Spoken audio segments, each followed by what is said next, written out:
Welcome to Superhero Pow. I'm your host nerd, Tom Frumgen. Today we're going to kick off a new feature this month in comics, or maybe I should call it that month in comics, because it's not this month in comics. It's a month that happened quite a while ago in comics. And I have a guest today, my friend Rich Behrle, who I've known for quite a while. Rich Behrle actually went to Joe Kubert's School of Comic Books, or what's the full name of it? Kubert School of Cartoon and Graphics. There you go. See, I knew I'd get it wrong. After he did that, he came out to California, and we met in animation school. Nowadays, he works with computers, but he is still a big comic book collector, way more than I am. And in fact, I want to ask, what is your pride and joy right now in your collection? My set of Spider-Man comics. And what so you got number one? Yes, but I do not have Amazing Fantasy 15 anymore. Unfortunately, I had to sell that. But I have number one going all the way into the 400s with some missing, and then all the way to 700. Wow, you have number one all the way to 400? Yeah. Oh my gosh, I don't even think I have that many Justice Leagues. Well, counting all the different runs of the Justice League, I've easily got 400. But yeah, the original Justice Leagues only went to about 250 or so. Really? And I got about, in a straight line, maybe about 100 plus. 100. Wow, well that's a pretty good run. Not compared to your Spider-Man. Well, I'll say the first book that I bought when I was a kid, I mean, number 149 with the clone. Oh, the Clone Saga. Everybody's calling it the Clone Saga, but... well, it's the Clone issue. Yeah. Or how many issues did that story run? In that period, only a few, and then they bring it up again when the clone of Gwen Stacy came to be. And then it went away. Then she went away. The whole character went away. Everything. And then, of course, in the 90s, they brought out the Ben Reilly character, and then everybody wanted to kill himself. Yeah, and that became a little bit of overkill for Marvel. But okay, so now we're going to take a look at all the comic books that were published July 1976, and I want to point out to you that this isn't comic books dated July 1976. As we all know, comic book dates were 4 months ahead of when they actually hit the comic book stand. And as the way I understand it, that's so retailers knew when they could return the comic books back to the publisher and get their credit or get their money back from the unsold issues. Yeah. So it's not for when it hit the stands, it's for when they could return it to the publisher. So these comics dates are going to be April, not July. But they were on the stands in July 1976. And you all know why that's special, right? The bicentennial. The bicentennial. Your public school education didn't fail you. You understand that 1976 was the bicentennial of our country. That is, if you're in the United States. And if you're not in the United States, then you don't give a damn when our bicentennial was. But anyway, I thought that would be fun. So let's take a look at some of these comics. And right off the bat, I see something very interesting. 2001, A Space Odyssey, number one Treasury special from Marvel. The giant-sized, oversized Marvel book. By Jack Kirby, of course. The fun thing I seem to recall about that is the initial issues were an adaptation of the movie, and then he went bug nuts crazy with the rest of the issues. That was all that new age stuff that he was into. Let's see, we got Action Comics here, number 464. It's a very lumpy Superman on that cover. It almost looks a little bit like he's trying to ape Ernie Chang. I think it was actually Ernie Chaw. Ernie Chaw? And he came over from the Philippines, and I think there's I have to look this up, but he was probably using the word Chan for Marvel when he was working at Marvel, and Chaw at DC. The other stories that I heard was that somebody misspelled his name on the checks, and he just went with it. I suppose if the bank doesn't quibble, why would he? No, but he ended up being the best inker for John Buscema over all the Conans, and Definitely. I always looked forward to that. And as an artist on his own, he was so good. Let's see. Let's jump to the Conan comics. Yeah, I mean, I really loved Ernie's stuff. This one here, Conan number 67, has got Gil Kane on the cover, but John Buscema did do the interior. And Tony DeZuniga. I never pronounce these names right, but he is the inker. Not my favorite inker, I gotta say, Tony. I felt he overran people's pencils too much. Okay. And kind of made everything look like his drawings. We got 1, 2, 3, 4, 5, 6, 7, 8 Archie books. I'm sure there's probably even more when you start going into the Jugheads and the Bettys of that time period. But everything here is Archie at Riverdale High, Archie's Giant Series Magazine, Archie Giant Series Magazine, again, got published twice that month. Archie's Girls, Betty and Veronica. Don't you wish you had two girls? Archie's Joke Book Magazine, Archie's Pals and Gals, Archie's TV Laugh Out. And this is something that I learned as a kid, and also when I was actually going to the school in Hubert's. They would actually hire people from the school to work on these things, and they were the biggest selling comics. They beat out Marvel and DC every month constantly. All those Archie comics, and at the time, all I could think of was this is silly junk, and I couldn't get into it. I guess it makes sense considering how much they put out. I mean, DC back then was only putting out 2 Batman books.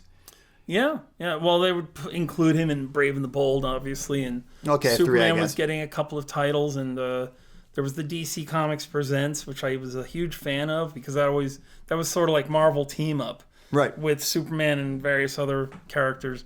They worked on a lot of stuff. I mean, this is Avengers 152, and it was John Buscema once again was the penciler. This guy did so much work. Joe Sinnott also was the inker, and he was an amazing inker. He worked on a lot of Jack Kirby stuff. His work on his own, nobody really sees a whole lot of it, but as an artist himself, he was really good. Yeah, I don't think I've ever seen a Joe Sinnott original piece. Yeah, I saw him at a convention one time. Somebody handed him an iPad, and he just drew Thor. Wow. And it was so amazing. He didn't, no reference, no nothing, and it was just this perfect face, and he was already in his 90s at the time, and just looked like such a great guy to be around. That very positive.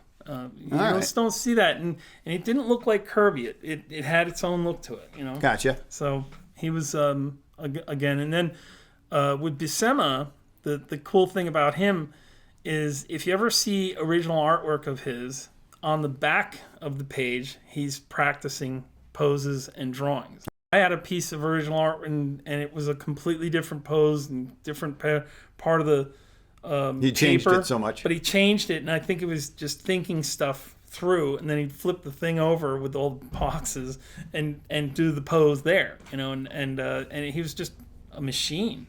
He did so many books. Yeah, one thing I kind of like about this Avengers comic book is the Jack Kirby cover on it. And a guy with the chicken head on it. Who is that guy? It looks almost like the red. Oh, that's Wonder Man or something, isn't it? Or that chicken head guy. I have no idea. Oh, you're right. That's the return of Wonder Man. We hadn't seen him in Wow. I don't know, 15 years. Who is that chicken-headed man? Oh, the Black Talon. That's who that is. Chicken-headed man is Black Talon. Big voodoo guy. Well, I guess the story takes place in New Orleans, doesn't it? Yeah, I think the story was something about Wonder Man coming back from the dead. So, of course, it had to involve voodoo. That'd be interesting. Oh, Black Goliath. The one thing about Black Goliath, I didn't realize his costume is so weird. He's got a cutout on his. Oh yeah, the torso. midriff on it. Yeah. Yeah, just unbelievably bad design. If you're that's Ms. Marvel too. Remember when Ms. Marvel she had came the out? midriff, and it was like the costume was just going over her tits, and that was it. And then there was Well, no, it wasn't a midriff. It was just a window for her belly. Yeah, I got an old Ms. Marvel. See, look. Oh, yeah, It's just her belly. Okay, yeah, that was the midriff thing. It's like, what the heck? Yeah. What the heck is that? She's got to Yeah. keep her back warm, but not her stomach. Okay, yeah, so Black Goliath came out first, revealing his tummy, and then somebody thought that was a great look, and so they put it on Ms. Marvel. Yeah. Be interesting to know if it was the same artist, but sometimes it's kind of hard to figure out who designed the costume, because a lot of times Marvel or DC will have another artist design the character, and then another artist will draw their debut issue.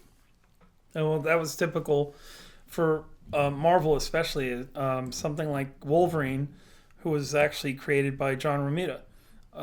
There was other characters too, and he was their resident artist that would come up with a lot of this stuff. There was extra pay involved when these guys got approved, and that's when the Hulk came out. Even though John Romita's name isn't anywhere in there, it was Herb Trimpe, and that one gets all the credit. Let's see here. What else came out? Oh, the Charleston Bullseye was still going on. Question. Oh, wow, the Question by Alex Toth cover. That's pretty cool. Charlton Bullseye number 5. I'm guessing this is a reprint though. Nope, wouldn't be a reprint. And look who that, John Byrne. John Byrne apparently did a Question story. Now, I want to see confirmation of that because that seems nuts. He did a lot of work for Charlton. He did some good stuff. That was my introduction to him too, because as a kid I bought those, and the artwork was really pretty cool. It was rough, but it was cool. Yeah, I can't confirm if that was a Question story he was doing, because I can't see any artwork from that. But here's some of the old magazines that have gone on the wayside. Cracked and Creepy. Or not Cracked, Crazy. Crazy's actually still being published. Is Crazy still being published? Are you kidding me? I've been seeing it. Yeah, I'm pretty sure. I'll look it up, but all right, let's Mad's see here. still being published, but they're not being published monthly. They're owned by DC, and they only publish specials. I think you're making the same mistake I said when I first looked at it. I said Cracked, and it's not Cracked. It's Crazy. Sure. Crazy went out of business in 1983. Okay, then it's probably Cracked. So let's look. Let's see if Cracked. Are they owned by Marvel? Are they both owned by Marvel? Oh, is this one owned by Marvel? I would imagine Crazy was Marvel's answer to Cracked and Mad, and Cracked went out of business about a couple decades ago, 2007. Oops. I'm living in the they're past. no longer here either. All right, let's see what else we got here. There's a Detective Comics that I love. 1976. Oh, and there he is, Aaron Chang. But you were saying I should pronounce his name is... Well, Ernie Chaw or Ernie Chan. Okay. And it's, again... but there's the Black Spider on the cover. And yeah. I'm a big fan of the Black Spider. Oh, yeah. He's great. I always knew him as Arnie Chan anyway, so... Okay. Didn't mean anything to me. But there was the thing about working at DC and Marvel at the time. I think DC had a policy that if you worked for Marvel, they didn't want you back or something. But a lot of times people got around that by changing their name slightly. And that's why I think that he was Chaw at one point for that purpose. It's just similar to Gil Kane. It's a weird... Well, but Gil didn't change his name. See, that's the weird thing. I totally remember hearing stories that would happen, that if you work for Marvel, you're dead to us. If you work for DC, you're dead to us. Mm-hmm. But then there would be guys like Gil Kane who would just jump back and forth, and but here's I guess they're the exception to the rule. It could have been... Here's something. If you ever look at his work when he was doing Green Lantern, he worked on that for a long, long time. And it was very artistic. The figure drawing in that is totally Gil Kane. So awesome. His figure drawing was really... amazing. But then you would look at the Hulks that he did in the 60s, and they are like, what the hell is going on? They look like balloon people. All the stuff. I don't know if this is true. We should probably look it up. But he was probably writing it or drawing it with a left hand instead of right hand. He wanted to be far enough away from DC that somebody wouldn't recognize it off the bat. I feel like that's a rumor we need to look into. But there was a difference in the style, though. There's a total difference in the style. My guess would be it's the inker, and Oh yeah. jumping in there, or that. Personally, I would never hire Gil Kane to work on the Hulk, because Gil Kane is the perfection of the human form. Oh yeah. And the Hulk is not a human form. Yeah. So he may not have even liked doing it, and that could have been another thing. Yeah, okay. I see nothing that says he drew with his left hand. Okay, so. but there might have been something about what he was doing for DC and Marvel. But the thing I loved was how, as a kid, I didn't appreciate his artwork, and as an adult, I look at it, I was like, oh my god, this guy knew his figure backwards and forwards. He can draw every muscle group in every pose, and Yeah, out. I would say the closest to like Hogarth, the Tarzan comic strip illustrator. Just they're like almost unmatched to this day to a certain degree. Oh yeah, Alex Toth too, and these guys were artists before they were illustrators, or artists before they were commercial illustrators. All right, I see something near and dear to you, I think, here. The Emergency comic book. I know you're a lover of old TV. I watched that show religiously as a kid. Wow, I think I watched it when I had nothing else to watch. And I see it's a Charlton publication. Yeah, Emergency number 3. How long did that thing run? Only 4 issues. That's funny. It ran a measly 4 issues. Yeah. And let's see who's the artist. Nice painted cover. Demetrio Gomez and Joe Gill. I've heard of Joe Gill, but I'm not sure in what respect. Gill's a familiar name. Yeah. Okay. Well, apparently Demetrius is only known for working on. Okay. Demetrio is only known for working on Emergency. Romance books. I Love You. I Love You number 120. It's kind of a nice looking cover. It's kind of stylistic. It's not DC. Oh, it's Charlton. Wow. Charlton. Okay. All new I Love You. And this brings me up with Jack Kirby in the late 50s when the Comics Code came into effect. What did Jack Kirby have to do for comics? He wasn't doing superheroes. He was doing romance books. And he hated it. Yeah, it's almost, even though I understand Jack Kirby hating doing romance books, because everybody's got things they like and things that they hate. On the flip side, I remember Alex Toth basically saying he hated everything he did at Hanna-Barbera because that just wasn't his flavor. He did the Three Musketeers, and he liked that. He likes swashbuckling adventures. And what about Johnny Quest? Well, he didn't really work on that. Well, that's him. Well, he did work on it, but that was Greg Wiley. Yeah. So here's the cover. Oh, but there's no credits on it. Yeah, no credits. Looking it up, I don't know who did this. It almost looks like Howard Jenkin in some level. I don't recognize it looks almost like Howard Chaykin almost. Yeah. And Howard Chaykin in that period was not my favorite artist. He didn't have his style yet back No. then. I think he was around back then because he was. I think his earliest works was like DC's The Sword of Sorcery. Yeah, so Howard's first work was not The Sword of Sorcery for DC, but it's pretty darn close. And it was his first regular book. He did the first few issues before that book, where I think he did all the issues, and then it was quickly canceled. I want to take a look at his Hulk cover because it looks ridiculous. We got Kronos, the Master of Time.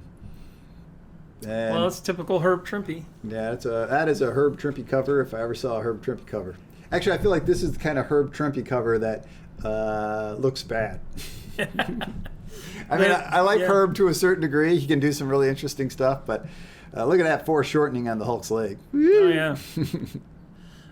He was very good at monsters. That's one of the reasons why Marvel kept him going. And he was very technical with cars. He could draw cars and airplanes really well. I just want to quickly mention Hulk number 204. Oh, yeah, that's it. Yeah, Kronos. Oh, here's something that I always liked a lot. Hercules Unbound from DC Comics. In July 1976, issue number Walt 7 Simonson. came out. Wow. Wally Wood and Walt Simonson worked on this? I'm going to have to look for this. Very briefly. Wally Wood left pretty soon after Simonson came on. Okay. But being the original artist was Garcia Lopez. Oh, really? Okay. And Garcia Lopez with Wally Wood, that's Nirvana to me. Yeah. That is exactly how Oh big my gosh. superheroes should look. It's so beautiful. Yeah, that's a great combination, though, if you think about it, because Walt Yeah, they did good. Simonson's style along with Wally Wood. And here's an odd one. In that era, I mean, Steve this is Ditko. number 6 was the first issue I got. Oh, okay. So it's like, look at that cover by Lucia, by Garcia Lopez. Wow. Oh yeah. Look at the. Oh my God, the chest, huge body. Yeah. 8-year-old Tom was eating that up. And then the interior by Wally, just awesome. A post-apocalyptic world where apparently Hercules has been imprisoned for years, or I guess a century, finally breaks free. Hercules just wandering around 1970s post-apocalyptic time, as opposed to 1980s, a post-apocalyptic time where everybody had mohawks, leather, and rode on motorcycles. But yeah, I've got all those Hercules Unbounds. I don't know, for whatever reason, that tickles me. Well, there's your fave, Justice League, number 135. Oh, there's the Justice League, yeah, number 135. Unfortunately, it's really not a good story. It's a 3-parter crossover with the Justice Society and the Shazam Squad of Justice. Oh, really? Talk about pulling a name out of your butt. But it was helping to reintroduce the Fawcett characters into DC. Oh, that must have been right after. I don't think it's when they bought them. I think they were just licensing them. Captain Marvel. His name is Captain Marvel. Yeah. You hear that, DC? You hear that, Marvel? Suck it, Marvel. The man's name is Captain Marvel. In the early 70s, they brought it back, and they even had C.C. Beck do the original stuff. Yeah, which I have read some people say that was a mistake. Because I've heard a lot of people talk about DC's 1970 Shazam series, saying that it was too much of a harkback of comic books from like the 50s, and You're saying about the TV show?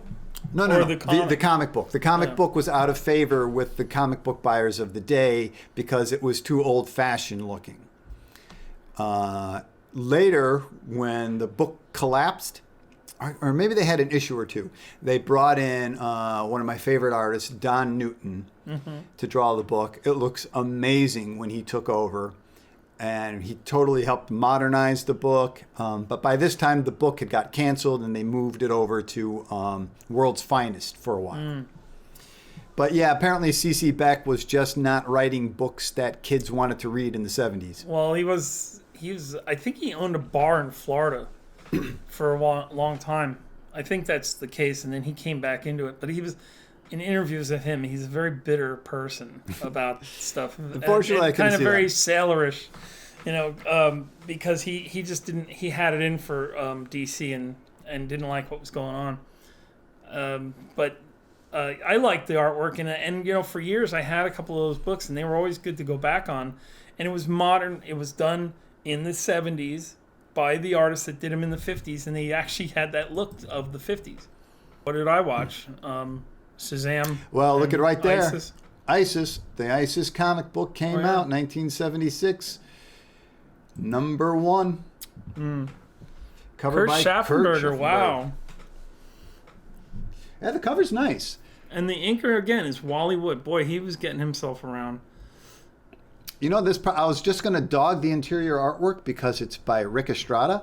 And sorry, Rick, just really not a fan of your hippie style. If you don't hate me for saying that. I'm sure Wally cleaned it up a lot. But they were also the original artist on Richard Dragon Kung Fu Fighter. Oh.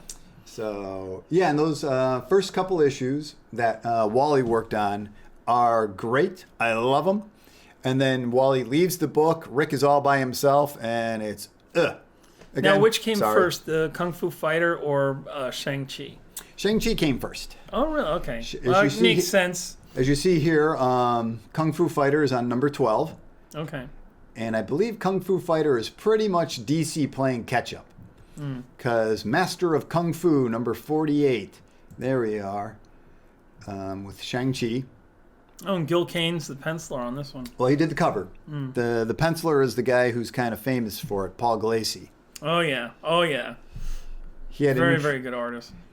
He's super clunky, though, I feel like. Really? It's weird. Some panels of his are just drop dead gorgeous, and others are just kind of like, ooh, what happened to that head? He and that was elbow? really good with lighting, though. His whole shadow thing, and not maybe the clunkiness comes from that, but he was very good at moody lighting stuff for his art. Yeah, he was very cinematic, and I think him and the writer Doug Munch. Yeah. We're going for a very cinematic feel with that comic book. But the way I understand it is, they took the kung fu they took a kung fu character to DC and said, "Hey, let's do this," because the TV show is out, Kung Fu. Oh right, DC said it's a fad; it'll go away. Nobody cares. So they went over to Marvel and just started kicking butt over at Marvel. And then years later, DC was like, all right, or maybe we should start getting on this Kung Fu fad. Okay, it is a cover by Rick Estrada, and it's very nice.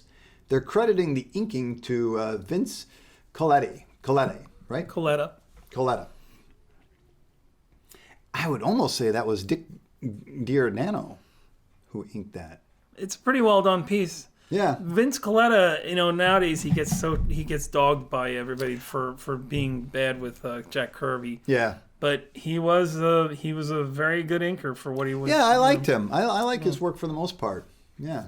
Vince Coletta kind of killed himself a little bit because when Marvel dumped Jim Shooter, he went all in on Jim Shooter and pretty much ended his career. You mean he was siding with Jim Shooter? He was siding with Jim. He wrote a nasty letter to Marvel's editorial board saying, like, you all suck. You should be kissing Jim Shooter's feet for everything he's done for you. Burn in hell. And growing up with all this stuff, and he was one of the editors. I do believe that he helped a lot with Marvel. Jim Shooter did because of his tactics. A lot of people didn't like him because he just wanted to get stuff out on time. And now he would get dogged for quality issues and stuff, but I was growing up that period. I was buying comics and I didn't look and see who's the editor and say, "Oh, well this is one of those Jim Shooter books. This is garbage." It was what I was reading at the time, and he was the editor. And he was the guy that everybody had to please. So if they didn't like him, I wasn't there on that. Yeah, I think I've heard it said, I think it was John Byrne who said this. Jim Shooter really helped Marvel out. But then he was a control freak. And when Marvel was firing on all cylinders, Jim needed to go away. And the converse one was, or the flip side of Jim Shooter was Dick Giordano over at DC. The opposite of Jim Shooter. He wasn't like such an overlord. He liked to keep things running and keep things humming. And so I think it was John Byrne said that they should have switched. Jim should have come over to DC and give them the kick in the pants they needed, where Dick needed to go over to Marvel and just keep the machine humming. He was a good guy, and he worked at he started his career at Charlton. And getting off the ground on that, because now Charlton was an incredibly cheap comic company. They would rent printing presses from cereal box printers to do their books. Oh my gosh! And then it was always inconsistent because if one printer was busy, they'd go to somebody else. Whereas DC and Marvel had their own printers. They had their own printing presses everything. And so him dealing with that and the problems of finding decent artists and doing this for 10 maybe 15 years at Charlton and then moving on to DC, I think it was a great career move. And and to disagree with John Byrne a little bit, I thought the Dick Giordano days at DC are just magnificent in my opinion. They did so much good work. Yeah. Okay, I see something else that sticks out at me. Another Charlton book, The Phantom, number 73. And the reason that sticks out for me is the cover, and I'm sure the interior work as well, is by Don Newton. And it's not awesome. Saying so. Well, I recognize Don's work. Yeah. That's a Don Newton painting there. Okay. The Phantom, number 73. He was working at Charlton before he moved on to DC and did his most famous stuff which was on Batman. Oh, wow. Kind of like how we were talking a minute ago. We've got guys who really know how to draw the human figure. Don is another guy who just rules at it. And once again, he was working at Charlton for a while before he went. I think I heard it told that DC saw his work on the Phantom and were basically like, we need to get this guy working for us. Oh, here's a guy we were talking about earlier. Ragman #2. Joe Kubert. I don't think he ever did the interior work. And he did a lot of covers. And is that a... Boy, look at that. Jumping forward on Ragman to #3. Look at that cover. That is such a...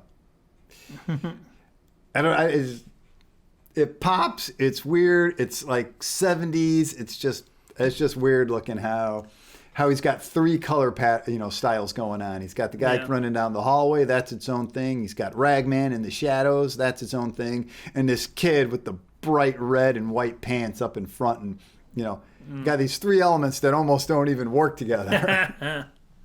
Let's see. Ragman was something that they tried, I guess, and they couldn't make it with that one. Kind of like the poor superhero guy with the weird outfit made of different pieces of outfits. Dare I say he's DC's Moon Knight.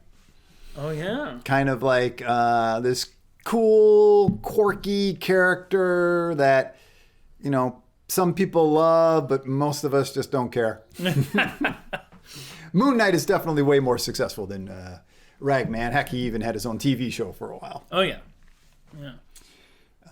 Looking at all the other non-superhero stuff, though, this is something that, look at this. That's lots of sad sack Richie Rich, Beetle Bailey and stuff. Yeah. We got 1, 2, 3, 4, 5, 6, 7, 8, 9, 10, 11, 12, 13.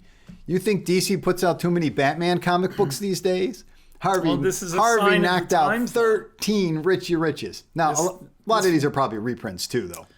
Yeah, and they could have just kept doing those because the artwork just ran into the other artwork. The stories would kind of... They were always the same, but, their audience and stuff was much smaller kids. They would phase out. Harvey was selling more books on that end than Marvel or DC could ever imagine. That's why you have so many Richie Rich titles.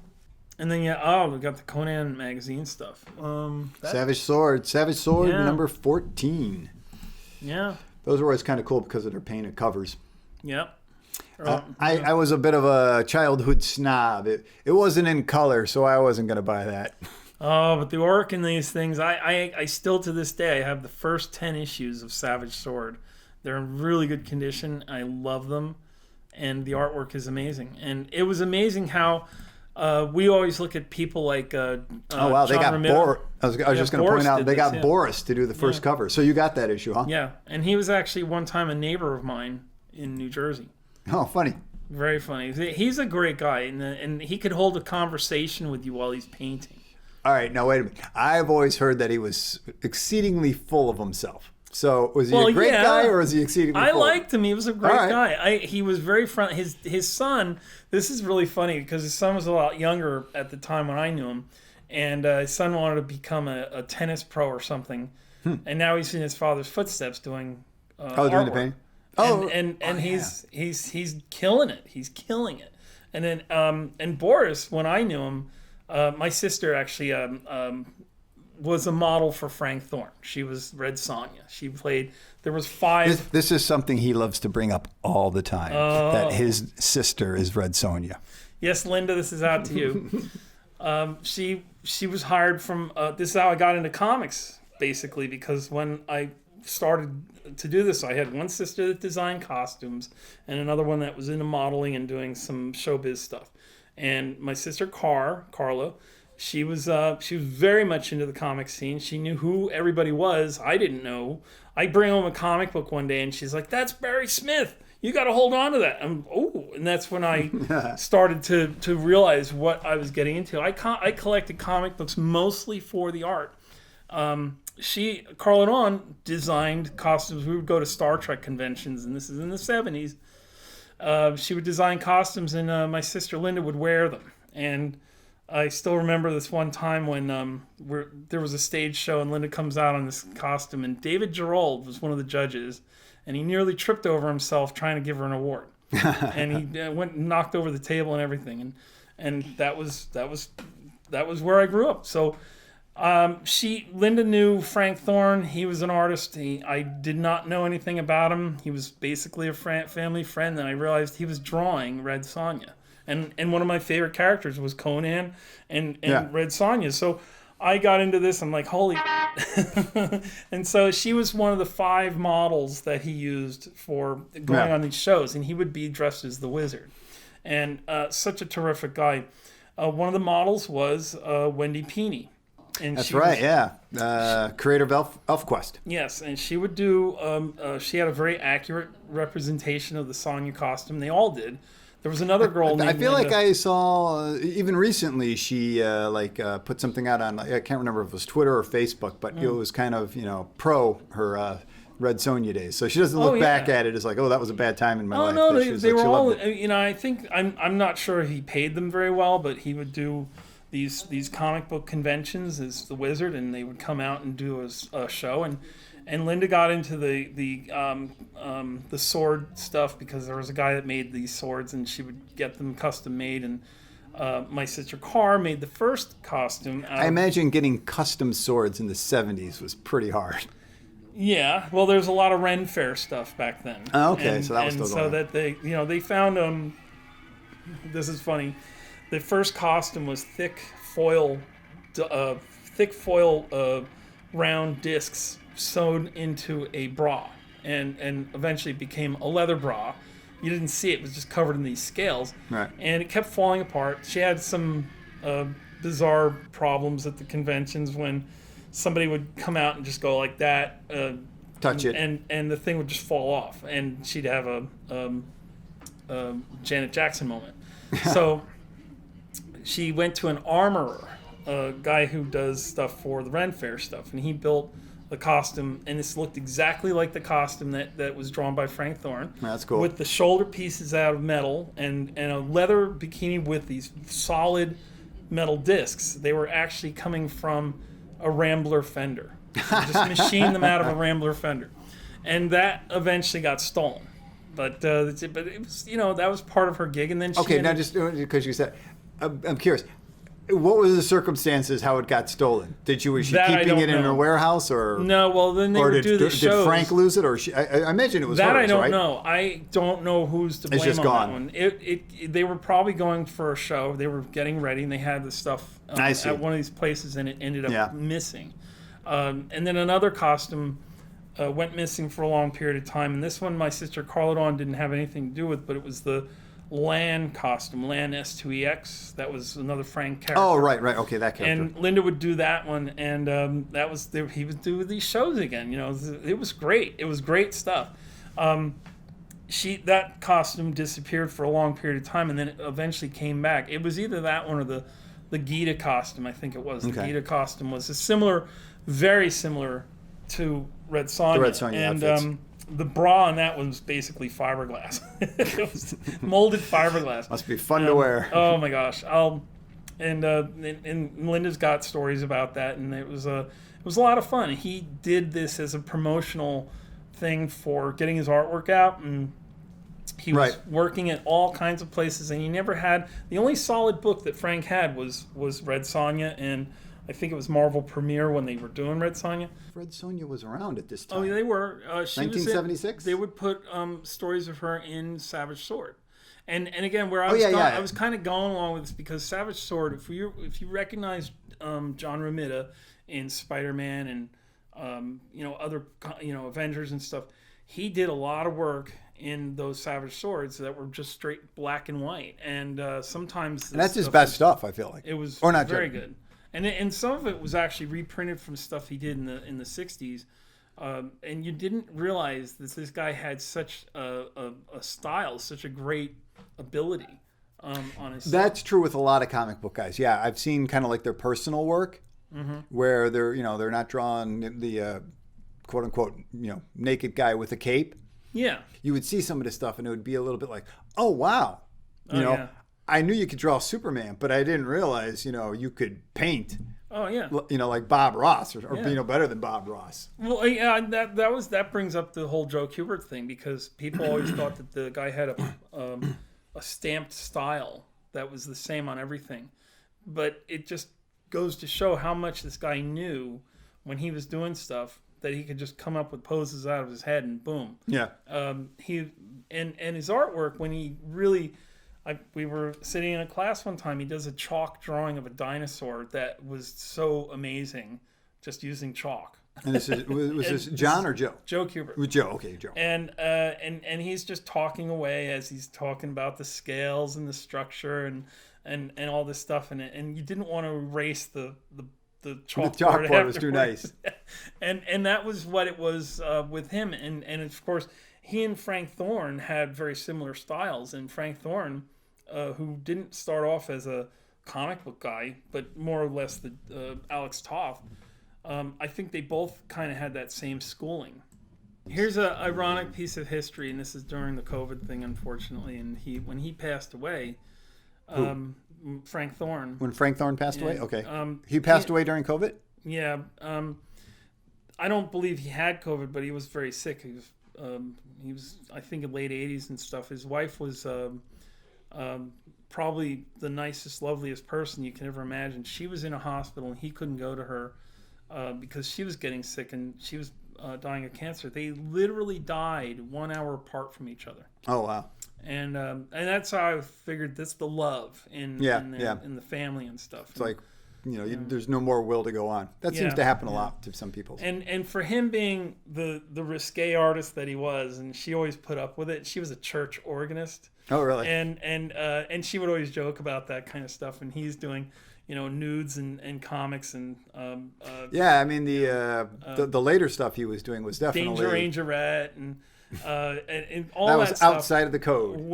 But he, those were getting him for just one page a month. That was making a mortgage on his house. That was what National Lampoon, I guess, was doing at the time, and he was happy with that kind of stuff. He didn't make I don't think the guy made a ton of money over the career, but he definitely was well known. Yeah. Throughout, and his studio was in the attic. Tiny, teeny weeny little place with a window and his little desk that he's working on and a chair, and this thing looked like it was from the 1800s. It's kind of like how Kirby, he just take his little table, stick it anywhere, and he's happy. Oh yeah. And again, another guy that he doesn't have to concentrate that hard. He can tell you stories and jokes while he's drawing and yeah, I've heard people say that about Jack. Yeah, that he could just sit there and regale stories to you while he's working. Yeah, something I just have that thing. I don't think I could do that. I could. A friend of mine who works in comic books, Phil Moy, we would occasionally call each other, Zoom or something like that with headphones while we're trying to draw. And I can't do it. I got to put the pen down, and then we're just talking. I see a couple other things here that I know you love. Oh yeah. We got the $6 Million Man here. Of course. Ironically, as a kid, I never got into the comic. I was always into the TV show. Yeah, me neither. I was not. In fact, I was never a big comic reader until like junior high school. Okay. Yeah, I see Star Trek. Star Trek is the other one. That always. Now I had a couple. Did I give those to you? I don't know. Because I remember I had a couple. I remember I had a couple old Star Treks. The only one I got right now is number 1, and I keep that. You got the number 1? Yeah. Gold Keys, number 1. It's got a huge chunk missing out of the back. That guy right there? Yeah. Wow. I bought that at a garage sale many years ago, and I still kept it. It's got a huge rip out of the back of the back cover, but everything's intact. It's some cheesy stories. They did make their own stories up. The only thing I think is good about those are the covers. Yeah. The painted covers are super nice, but and the interior was always kind of dull. As a kid, you're like, what is up with these uniforms? Half of them don't work, and Yeoman Rand would look like a hat. It really was in real life. Here's a funny thing. I think this was supposed to be DC's answer to Red Sonja. Oh, yeah. The original Starfire. Wow. Mike Vosberg. Wow. She has some sort of 60s go-go outfit. Let's see. This is Starfire number 2. which, yeah, drawn by, and I think he was her creator as well, her co-creator, Mike Vosburgh. And I think the concept was just like so clunky it didn't make sense, because I have a couple issues of Starfire. Oh, okay. She, it's supposed to be like aliens have taken over her medieval world, but the aliens kind of liked her, so they taught her how to read, where most humans on this planet didn't know how to read. I can't remember if it was Earth or not. That sounds exact. But this is a blend of sci-fi and fantasy, and it was just kind of like the rebels have swords, and the sci-fi people with UFOs and laser rifles are fighting with swords too. And it's like, why are they doing that? No. So does the stories take place in the far future or in? I think it's an alternate. Is it Zardoz? I think it's an alternate world. Okay. I don't think it's the planet Earth. If it is Earth, it's far into the future. Warlord. No, you're right. That was Warlord. Warlord? Okay. Yeah, Warlord. Okay. We got knowing Warlord. It's at the Warlord had just started. Warlord number 3. Yeah, Mike. Oh, look Grell. at that, X-Men 101. Oh man. Well, let's stick with Warlord. Okay. Your eyes are going to the X-Men too fast. Yeah, look at that cover. Warlord number 3. That was Hollow Earth. The dig there was that the main character was a fighter pilot. Probably like the most buff fighter pilot the United States ever had. Went through a hole, I'm guessing somewhere in the Arctic, because that's where they say it is. Wound up in the Hollow Earth, where it's all fantasy creatures and magic. Okay. And so it was kind of like, there was always this thing about that. Yeah, he's using a sword, but he still has like a 9mm on his side. Yeah. And anything gets bad, he's just going to pull out his handgun and blow somebody away. Of course, I mean, how many bullets? But but that ran forever. It did. It was a pretty good run, and Mike Grell, a really, really good artist. Again, this is stuff that he kind of started out as kind of like a Neil Adams light, but then his own style started to come through, and he makes great stuff. Yeah, and it was one of those things as a kid you recognize this stuff on the covers of the comics at the time. And now look at it. Here are the Walt Disney books from Gold Key. It's almost a cinematic universe into itself. You got Chip and Dale, Daisy and Donald. Daisy got top billing in there. Wow. Oh, and then they got Donald Duck. Oh, I guess what they're doing is they want to assure everybody that this is a Donald Duck book. Daisy's in it, but it's still a Donald Duck book, everybody. Don't worry. Yeah. That's Huey, Dewey, and Louie. I actually have that comic. Really? I actually have Walt Disney's Huey, Dewey, and Louie Jr. Woodchucks number 40. Oh, my gosh. Of course, all these books are pretty much reprints of the stuff from the 1950s. We also got Mickey Mouse. We got Moby Duck, whoever the Dickens Moby Duck is. I can't believe there's a Disney character who I don't know. Do you have any idea who Moby Duck is? Maybe it's a takeoff of Moby Dick. If you know who, I'm sure it is. It looks like he's some sort of pirate character or sailor character. As Stan Lee would say, if you know who Moby Duck is and we do not, then you win a no prize. Then we got Scamp, and then the Beagle Boys have their own comic book. Go fig. Uncle Scrooge, of course, and then Walt Disney's Comics and Stories. Just cram anything in there. And then they jump over to Walter Lantz for some Andy Panda and some Woody Woodpecker. Wow. Now, next to Warlord, we got Warlock. And that's when Jim Starlin came in and started kicking things up for Warlock. This is half of the Marvel Cinematic Universe. This is actually the end of Warlock. So Warlock number 15, that was pretty much it. Oh, really? They I can't remember if they killed him in 15 or if they killed him in the annual. Okay, so this is not the issue where Warlock dies, but it's the end of the series, and it goes right into the Avengers King Size Annual number 7, and that's the one where Warlock does die. Oh, wow. Thanos would go on for one more issue before he would finally die. And then, of course, he comes back for the Infinity Gauntlet. This is comics. Nobody dies. Like, because I have one that somebody gave me, and it was the first appearance of Gamora. I call it the pumpkin cover because it's got, or pineapple, because it's got this giant pineapple with a face. She only makes it in one or two panels in that, and I didn't see the significance until I looked it up. But the cover was so ugly. Strange Tales. Yeah. All right, 180 or yeah. Oh, and I was going to say, speaking of Mike Grell, here is Superboy number 220, which at this point in time, it's really not Superboy. It's the Legion of Superheroes. And I think that's where Mike Grell first made his splash. He really kicked butt on the Legion of Superheroes. But let's see, a while back, what caught your eye was X-Men number 101. Oh, yeah. Dave Cockrum. Again, that was probably my very, very first issue of X-Men. And that one actually was just between friends just trading off comic books. And I ended up with that one, and I liked it and decided to go further. So it was very sporadic with me and X-Men. But I started getting into it when John Byrne was doing the artwork.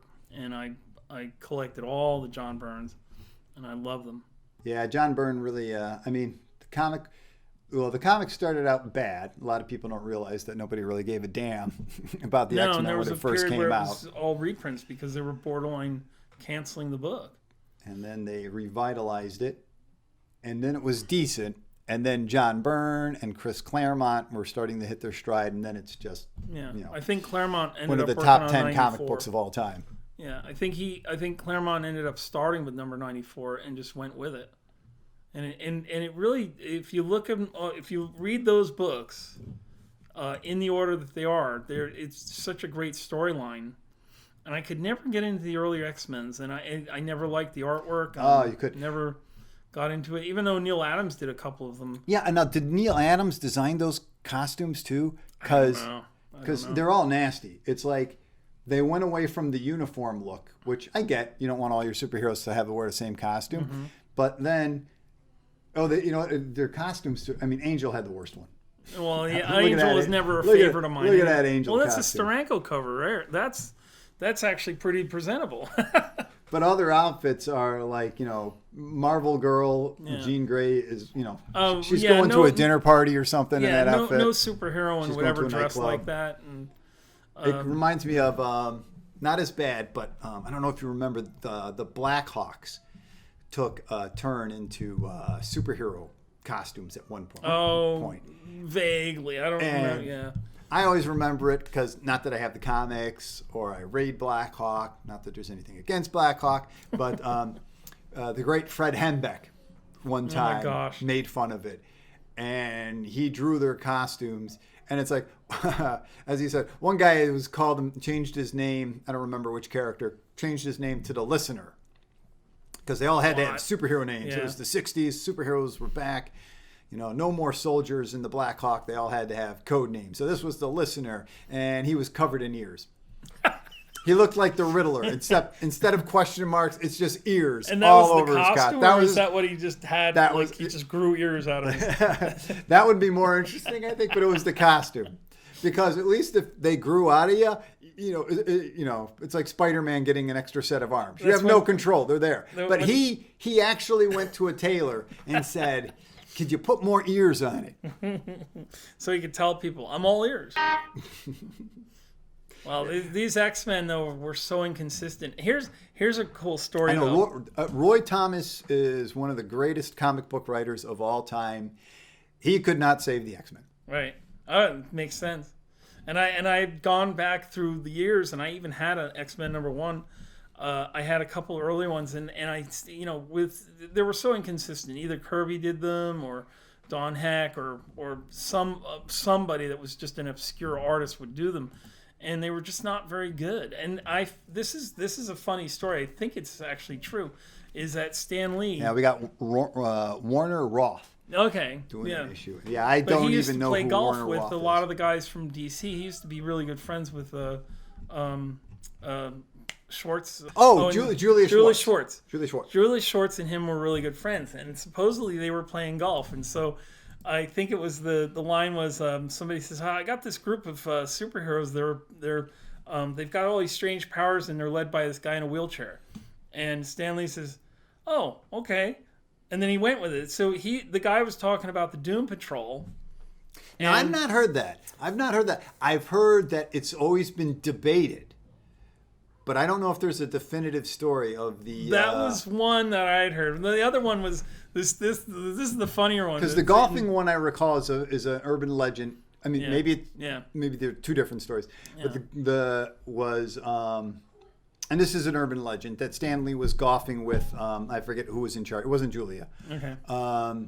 The head of DC Comics, and the guy from DC Comics was bragging about how awesome the Justice League was. Oh. So then Stan Lee went out and created the Fantastic Four. Wow. That's the urban legend. Apparently, the real story is it wasn't Stan Lee; it was Stan Lee's boss, and they weren't golfing. I think they were just Martin Goodman. Mm-hmm. They were just having lunch or had bumped into each other, and he was like, look at me, Martin, my Justice League is killing it, and Martin was not the most congenial guy around, so I'm sure he was like, oh, F you. He's like, Stan, get on this crap. And if you doubt, makes sense. And if you doubt me that Martin Goodman is not a vindictive little SOB, he created Atlas Comics. Oh, is that right? And the sole reason he created Atlas Comics was to put Marvel Comics out of business. Oh, no wonder the name of the company, because Marvel was at one time called Atlas, or before Marvel. And he was in charge of it at that time too. Well, but making that Charlton type comic company, Atlas. Right. It was the Seaboard Atlas Comics. Yeah. Basically, the story I've heard is that Martin sold Marvel. Part of the stipulations was they had to keep his son employed. Oh, really? Well, apparently his son is an nincompoop, so they got rid of him. Martin got mad, so he created his own another comic book company called Atlas, tried to hire everybody away from Marvel, and he was out of business in the year. Oh my God. I still remember Iron Jaw. One of the biggest debacles. Yeah. Imagine Neil Adams. Yeah, we got to do this guy with this iron jaw. Or the Brute. Yeah, those are really, really bad. But that story with the Doom Patrol and the X-Men made sort of some sense, because the Doom Patrol was a little more coherent on the early days rather than the X-Men. The X-Men didn't go, to me, wasn't as nice. If you read some of the stories in the Doom Patrol stuff, they were funny. And some of them were you're going, how did this stuff get through at a time in the 60s where jokes like the stuff that they were going on wouldn't fall right with a lot of people, or they were a little more adult oriented. Yeah, I do feel like Stan Lee was running with the X-Men before he, maybe that's the proof to the story. That Stan Lee was running with the X-Men before he realized what the heck he was doing with the X-Men. Well, there's another story. I don't know if you've probably heard this one too. Stan Lee apparently said in an interview that somebody's like, how did you come up with the X-Men? Well, it's like, I came up with all the characters. I just didn't feel like putting out an origin to each one. They were born that way. I want them to be born that way, so they're going to be like, that's their origin, and he would run with that kind of theory too, because of the mutant type of deal. So in the Marvel universe, they were mutants, and in the Doom Patrol, they were meta. Well, they were freaks, I think, is pretty much what they called. Or I feel like they were all considered accidents, because Robot Man had lost his body in a car crash.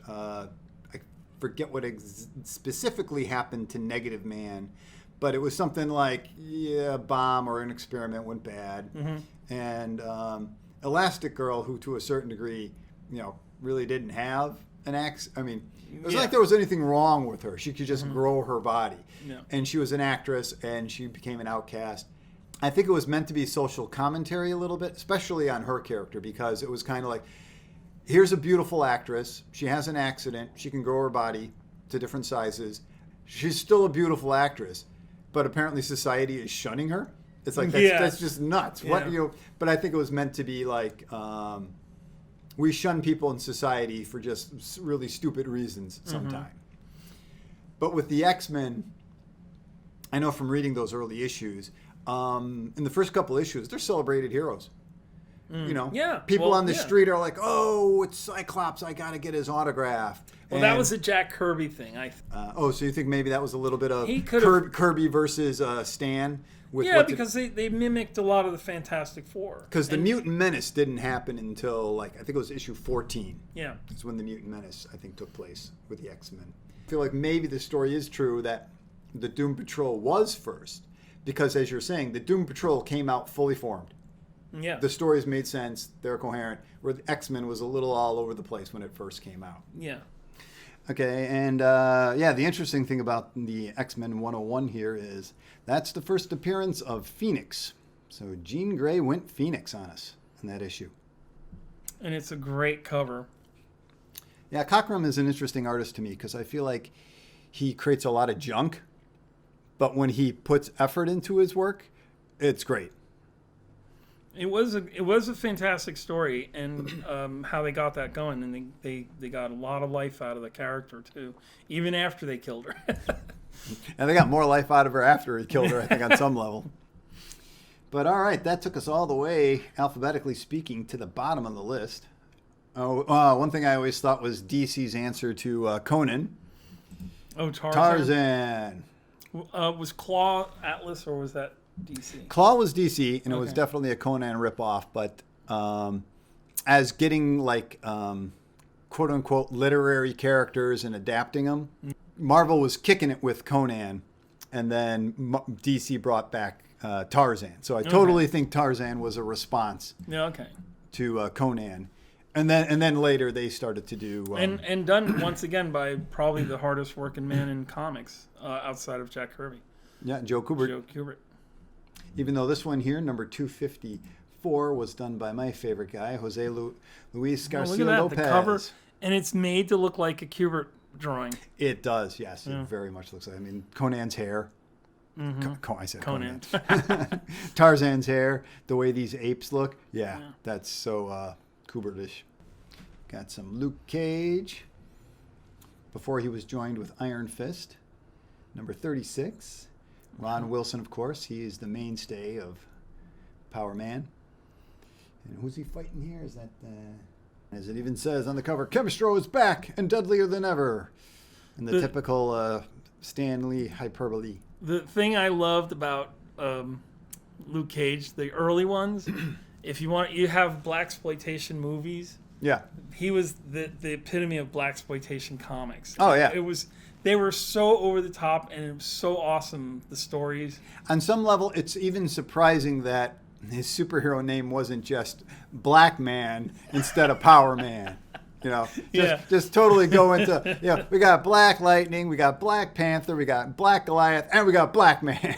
Yeah, I loved it. And one of the villains he had to deal with was this large, very large lady. Her name was Black Mariah. Oh, yeah. If you actually know what Black Mariah is, it has nothing to do with anything human. It was Thomas Edison built up a house with no walls that the sunlight would go into so that they can make movies in this thing. And it was black, and it was on a rotational Lazy Susan so that they can position it for the light. That was one villain that was very funny. They never have that today, ever. Oh, well, I mean, they did. She was in the TV show. Really? They Black did Mariah was in the TV show. Was she a really large woman? Oh man, I got to look up the actress because I think she is of somebody of note. Alfre Woodward played her. Woodard. Yeah. Woodard. Yeah, Alfre Woodard played her. Yeah, she's great. She's a great character actress. The series is too long. It's like they had plot for 5 just awesome episodes, and they stretched it out for 13 episodes, and so you're dying watching it. But when it's good, it's so good. But all right, let's see what else we got here. Son of Satan, number 6. Marvel never saw a movement they didn't want to jump on. The Church of Satan was making news headlines, so somebody at Marvel said, "Hey, let's do a comic book about Satan, but he's the hero." Yeah, I never got into those. I had a couple of them over the years. He's the son of Satan, and he's against Satan, because who could be for Satan? Here's something I have no memory of at all. Look at this guy here. Howard Starstalker? Jenkins, Starstalker. Sheesh. Any idea what that was? Nope. Not a thing. Pretty decent looking cover. That's in Marvel Premiere number 32. Now, being the Jack Kirby fan you are, here's Commandy, the last boy on Earth. Oh, but Jack Kirby didn't do that one. Nah, he was long gone by this time. He was back at Marvel. Mm-hmm. So we got, again, our man Ernie Chang doing that. It's funny, on some level, I don't like that cover. It's a little ill laid out. But I do like this guy getting shot right there. That's a great. He's being interrupted while he's shooting. That's a great shot of somebody just getting blasted. He says, "Blah!" Yeah, Commandy, the last boy on Earth, number 46. And we were talking about John Byrne. There he is. Iron Fist. Doing Iron Fist, number 8. Here's where I'll be stupid and say, "Oh, it was written by Chris Claremont." I don't think I was hip to John working on Iron Fist, but I think I had forgotten that Claremont was doing some of those. Iron Man as usual. Number 91. Where is Iron Man? I'm not seeing my... Oh, there's the controller. And it's the controller strikes again. And this time he just might win. And if you believe that, I got some swampland in Florida for you. Look at that. That's a Herb Trimpe cover. Actually, Herb did do some Iron Man covers and issues. He did that Internals, are pretty good. too. Yeah, he did a lot of Iron Man stuff and Hulk and there's Eternals. Is that yeah? Jack Earlier Kirby? we were talking about Jack Kirby and the craziness he did on 2001, and here he is doing his Eternals. He this walked was away Eternals from too. he walked away from the New Gods and created the Eternals. And it's just more Jack Kirby. I mean, you'd swear the guy did serious drugs sometimes when you're He reading was this into stuff. the New Age stuff, like mad. And I feel like a lot of times when I read some of the things, he puts little anecdotes in them that I think are very pro-hippie. Oh, yeah. He may have been a little bit off of that generation, but he went fully for it. Let's see. I think I'll wrap it up with this one here because it's so 1970s. Planet of the Apes. Yep, Planet of the Apes. Before Star Wars, if you can believe it, this was the biggest sci-fi property. Wow. Star Trek was over. Oh, yeah. Star Wars hadn't happened yet. And Planet of the Apes was like the only thing science fiction fans had back then. And it's not even it's the name, but it has I don't think that's Taylor anymore. I think that's somebody else. And Alfredo Alcala did the work on this pretty good. Yeah, he's a great artist. Yeah. I like his work a lot. He does have a thing in his inking that it used to always drive me nuts.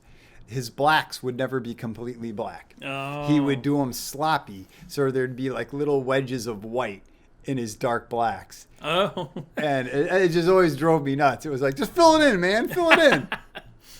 Probably the instrument he had at the time may have been a pen or something. He was trying to fill in things. Or sometimes guys went into that as a style, like a cross-hatching. But this is after the initial story. So this is the number 9. Oh, yeah. Actually, this is a reprint series. This is Adventures of the Planet of the Apes. Oh, so they did And a it's reprint, reprinted huh? from Planet of the Apes from 1975. Wow. So that was that's that bizarre. recent? There's the magazine. Okay, here it is. The reason that is because it was a magazine that was the Planet of the Apes. Wow. And then so they took the stories out of the Planet of the Apes magazine and put them in comic book form a year later.